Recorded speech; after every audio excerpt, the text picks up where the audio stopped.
Acompanhe agora mais um tema doutrinário do Evangelho de Jesus.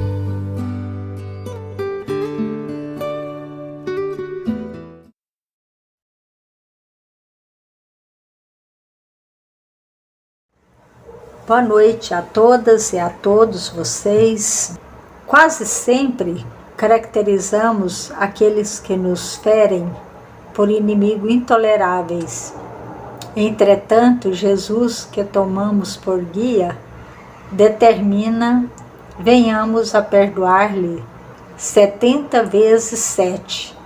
Então aqui eu estou abrindo só uma reflexão para nós falarmos do nosso capítulo 10 de hoje, mas então só lembrando que Jesus disse, como nós tomamos Jesus como guia, Jesus nos disse que devemos perdoar 70 vezes 7 vezes. Então, por outro lado, as ciências psicológicas da atualidade terrestre nos recomenda que é preciso desinibir o coração, retirando todos os ressentimentos e estabelecer o equilíbrio, as potências mentais, a fim de que a paz interior se nos traz harmonia e saúde. Então veja bem que nós precisamos eliminar esses ressentimentos para estabelecermos o equilíbrio, as potências mentais da nossa mente, a fim de que a paz interior nos traz harmonia e saúde. Então são algumas consequências, algumas atitudes que devemos tomar para que possamos ter então esse equilíbrio. Como, porém, executar semelhante efeito? Então, como que nós podemos executar esses efeitos de que Jesus nos traz estes ensinamentos? Compreendendo que o entendimento não é fruto de meras afirmativas labiais e reconhecemos que o verdadeiro perdão exige operações profundas nas estruturas da consciência. Então nós precisamos melhorar, nós precisamos buscar então essas estruturas nas nossas consciências para que possamos então a gente ter essas profundas mudanças em nosso coração, em nossa harmonia e ter toda uma condição de uma vida melhor, de uma vida mais próxima do entendimento moralmente falando. Então, amigos e amigas, quando eu preparava esse estudo de hoje, então eu fui lá no início do capítulo 10 para ler as considerações iniciais sobre bem-aventurados aqueles que são misericordiosos. Então fiquei pensando, falamos tanto de misericórdia, mas o que seria realmente a misericórdia? Então a misericórdia é o sentimento de compaixão que temos ao ver os sentimentos alheios acompanhados do desejo de acabar com aquele sentimento, com aquele sofrimento, fazendo algo por aquelas pessoas que passam por momentos difíceis na sua caminhada. Então, para Jesus, por que então Jesus falava em misericórdia e a relacionava ao perdão? Por exemplo, que apesar de ser uma triste desvirtuação da verdadeira misericórdia, é um termo comumente usado, tiro no pé, ou tiro da misericórdia, Então vamos dar aquele tiro da misericórdia. Seria como nós, para termos a misericórdia, pudéssemos pôr fim ao sofrimento de alguém. como acelerar a morte do corpo físico de um doente, como pôr fim à fome e à miséria que passa por tantos sofrimentos de tantas as pessoas. Então, a misericórdia, nós podemos dizer, e ela é irmã da compaixão, da piedade e da caridade. Como relacionar então a misericórdia ao perdão? A misericórdia está implícita a ideia de que, ao invés de usar de severidade para com o próximo que errou e está sobre o seu poder, usamos da compaixão, ou seja, abrimos nossos corações aos problemas de outrem, ou dar a mão, ajudar a atravessar as barreiras de um caminho espinhoso, né, para com as pessoas. Eu não posso tirar os espinhos do caminho de uma pessoa, mas eu posso ajudá-lo ele a atravessar aquele momento. Então, por exemplo, alguém comete um erro e cabe a mim puni-lo por esse erro, né? Então, qual seria a melhor solução? É passar a mão na cabeça? Não, mas é o perdão, é saber perdoar para que as pessoas vivem melhor e para que meu coração sofra menos, para que as doenças, com aquele coração cheio de mágoa, possa vir trazer ao lugar de doenças a saúde, o bem-estar e a compreensão. O perdão não é o maior eliminador do sofrimento? Podemos dizer que sim, né? E se perdoo, não vingo, não desejo o mal do outro, não prolongo o sofrimento do meu irmão. Então veja bem que o perdão, ele é um eliminador em potencial do sofrimento. Porque se eu perdoo, eu não vou vingar. Eu não vou desejar o mal do meu irmão. Eu não vou prolongar o sofrimento daquela pessoa. Nosso item de hoje, a ilusão é feita a respeito do capítulo 10 do Evangelho segundo o Espiritismo, onde o tema é o sacrifício mais agradável a Deus. Então, será qual sacrifício mais agradável a Deus? É entregar algo de muito valor que se possa alcançar? Outra coisa que se poderia alcançar com aquela perda valiosa? Né? Será que é eu ir a pé, fazer um sacrifício de ir a pé à Trindade, sendo que eu não tenho condições para isso?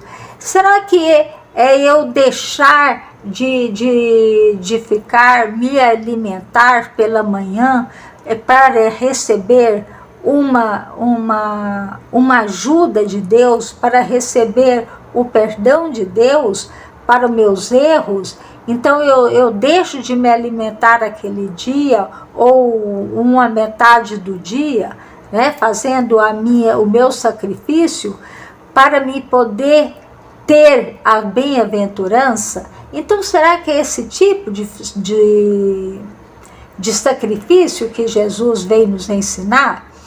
Então, como exemplo bem corriqueiro nós podemos dar, né? Eu não gosto de levantar de manhã cedo, 6 horas da manhã, mas para ir trabalhar eu preciso levantar este horário. Então é um sacrifício. Olha, eu estou de férias, eu não preciso levantar esse horário, mas vou levantar porque é uma forma de mostrar a Deus que eu estou fazendo um sacrifício para receber algo em troca desse sacrifício. Então, na época de Jesus, os judeus faziam sacrifício a Deus. Matavam animais para expiação da culpa ou de implorar o auxílio. Então, naquele momento, há mais de 2000 anos atrás, há mais de 2000 anos atrás. Então os judeus faziam esse sacrifício para poder mostrar a Deus, para receber o auxílio, né? Porque os judeus falavam no Deus único, e Jesus veio para trazer os ensinamentos, mas então os judeus, eles tinham essa maneira de sacrificar, né? Sacrificavam os animais para implorar o auxílio. Este animal era entregue a Deus como um pedido de perdão, na esperança de receber algo em troca. Então Jesus, conforme nos mostra nos textos em Mateus, respeita essa prática, respeita esse ritual judaico. Ele diz, Jesus disse: deixai vossas dádivas junto ao altar, depois então voltarei a oferecê-la a Deus, trazer a vida. Mas Jesus então deixava com que eles faziam, porque era o entendimento deles da época. Mas Jesus, muito sábio, então ele sabia trazer todos os ensinamentos sem trazer um choque de imediato nos conhecimentos dos judeus daquela época. Então Jesus disse, Jesus não veio destruir a lei, não veio revolucionar as relações externas, não veio se preocupar com o culto externo. Ele sabia que estes seriam gradualmente destruídos, uma vez que os humanos desertassem para a real relação entre ele e Deus, entre Jesus e Deus. Ele sabia que chegaria esse momento onde eles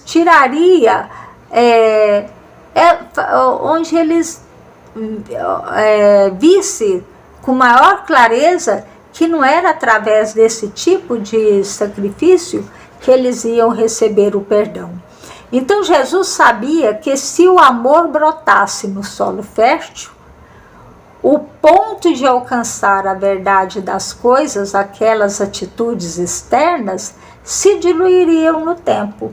Então ele trazia aqueles conhecimentos e sabia que era através do amor que o solo ia ficar fértil para que aqueles irmãos pudessem vir a entender de maneira diferente que o perdão era o importante e não o sacrifício em si. Não são as mesmas palavras, mas se tiver dívidas com teu irmão, reconcilie-se com ele em tempo. E aí segue. Então Jesus mostra de uma maneira muito sutil e bela a seguinte ideia de reconciliar com o irmão. Jesus não disse que não precisava fazer sacrifício, mas Jesus induziu e trouxe esse ensinamento bem sutil. Reconcilie-se com seu irmão. Este é o caminho. E você receberá aquilo que você tem, que você precisa. Então, o sacrifício não seria mais tão importante, mas o mais importante era reconciliar com o irmão aqui nessa caminhada, né? Enquanto é tempo. Eu sei que este sacrifício material ainda é importante para vocês. Sei que vocês ainda não conseguiriam se desligar dele. Porém, antes disso, reconcilie-se com ele, com seu irmão. Jesus sabe que este seria o sacrifício para nós, assim iremos agir com misericórdia e destruir dentro de nós o impulso forte de vingança, abafar o desejo de justiça, quebrar o ciclo do ódio e do rancor. Então, Jesus sabe que para nós esse sacrifício ainda ia chegar um momento de não ser aquele sacrifício, mas o maior sacrifício para nós é perdoar aquele que nos fere. Esse é o verdadeiro perdão, né? É perdoar aquele que nos fere, porque nós não gostamos de sermos atingidos, de sermos feridos, né? Mas esse perdão é o melhor, esse é o maior sacrifício para Deus. Este sacrifício do Espírito e de limpar o seu coração, tirar dali o rancor, a fim de que a comunhão com Deus seja verdadeira. Aí sim, a nossa comunhão, o nosso desejo que Deus quer de nós é esse verdadeiro sacrifício, reconciliar com nossos irmãos que nos ferem. Quando alguém nos faz o mal, o perdão ainda não se faz de imediato. A gente não vai conseguir de imediato perdoar o nosso irmão. Há um tempo de digestão, de conflito entre os ceder os impulsos de vingança ao fechar as portas para aquela pessoa. É uma luta interna que travamos, né? Então, eu te perdoo. Não, leva um tempo. E não é esquecer o que o irmão fez conosco.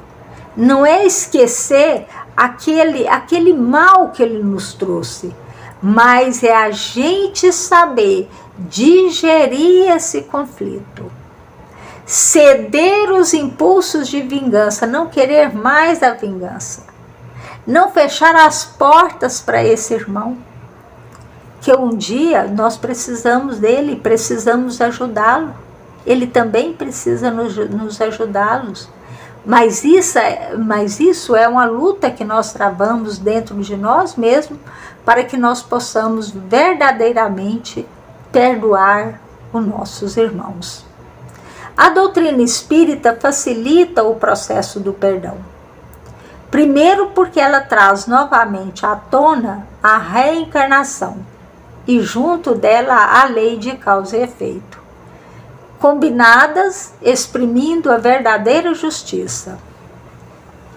Nós sabemos que para toda causa tem um efeito. Então, se plantamos o bem, vamos colher o bem. Se plantamos o mal, vamos colher o mal. Né? Então, a semente que semeamos é aquele fruto que nós vamos colher. E aí, então, nós sabemos que a reencarnação é uma condição que nos dá para a gente reparar nossos erros. Mas por que eu vou ter que esperar uma reencarnação se eu posso reparar esse erro agora? Né? Para que eu tenho que voltar aqui milhões de vezes para melhorar? Eu posso fazer isso antes. Eu tenho condições, eu tenho conhecimento de que melhorar moralmente é uma condição que vai me trazer mais benefício, vai trazer justiça, vai trazer bem-estar para mim, para meu irmão. Então, que eu faça isso enquanto é tempo e que não tenha que vir tantas outras vezes para acertar essas dívidas que aqui eu deixo. Então ela mostra que o que sofrermos hoje faz parte de um processo educativo do espírito, abordando exatamente a lição que precisamos aprender. Então, quando fala, espírita gosta de sofrer, não, nós não gostamos de sofrer, ninguém gosta de sofrer, né? Ninguém quer sofrer, mas a gente entende por que sofre, porque cada causa tem o seu efeito, né? E depende dessa causa para termos os nossos efeitos. Então a gente sabe por que sofre, e aí a gente busca reparar, e reparando nós vamos corrigindo e vamos melhorando e tornamos-nos melhor. Se esse sofrimento vem por intermédio de um outro alguém, né? Se alguém nos traz esse sofrimento, ele nos serve para refletir sobre essa dor e qual o indicativo dela. Portanto, o nosso lar, onde nós mais convivemos verdadeiramente, nós podemos acertar essas arestas, né? Aquele irmão de sangue que eu não dou certo, aquele que me traz raiva, aquele que me traz sofrimento, né? Aqueles mais próximos de mim, ou seja, no trabalho, ou seja, em casa, ou seja, onde for na sociedade, que me faz sentir mal. Então, é com esses que eu devo reparar. É com esses irmãos que eu preciso estar convivendo para poder eu saber o que passa, o porquê que eu estou passando por aquilo, para entender o que eu devo fazer, como eu devo crescer, eu e o outro. Quem nos traz a dor também está aprendendo. Então, isso que eu falei anteriormente. Quem me traz a dor, eu vou aprender, mas ele também. Ele te fere por razões que nós desconhecemos totalmente. Ele tem a história dele e transgrediu a lei de Deus.